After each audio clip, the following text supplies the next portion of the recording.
आपण आता एक मनोरंजनात्मक खेळ घेत आहोत। या खेळामध्ये मी काय केलं आहे की तुमच्या कमरेला एक दोरी बांधली आहे आणि त्या दोरीला पाण्याने अर्धी भरलेली बॉटल बांधलेली आहे। तुम्हाला काय करायचं आहे, त्या बॉटलच्या साहाय्याने हा जो चेंडू आहे पुढे ठेवलेला याला ढकलायचा आहे आणि ज्या विद्यार्थ्याचा चेंडू समोरील नळीच्या पलीकडे आधी जाईल तो विद्यार्थी जिंकणार आहे। आला का खेळ लक्षात तुमच्या? करायची का सुरुवात? 1 2 3 स्टार्ट।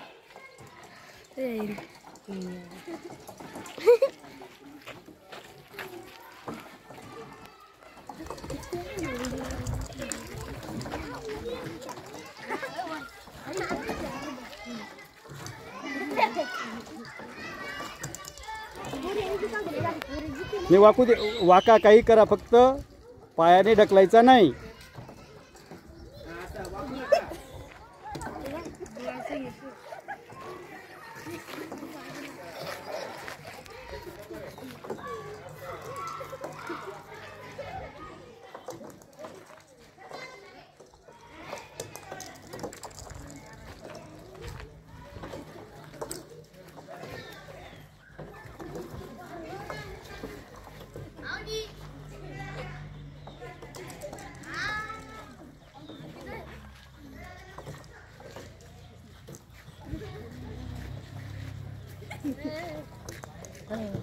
तर अवनीचा चेंडू सर्वप्रथम या नळीच्या पलीकडे आलेला आहे, म्हणून या खेळामध्ये अवनी जिंकलेली आहे।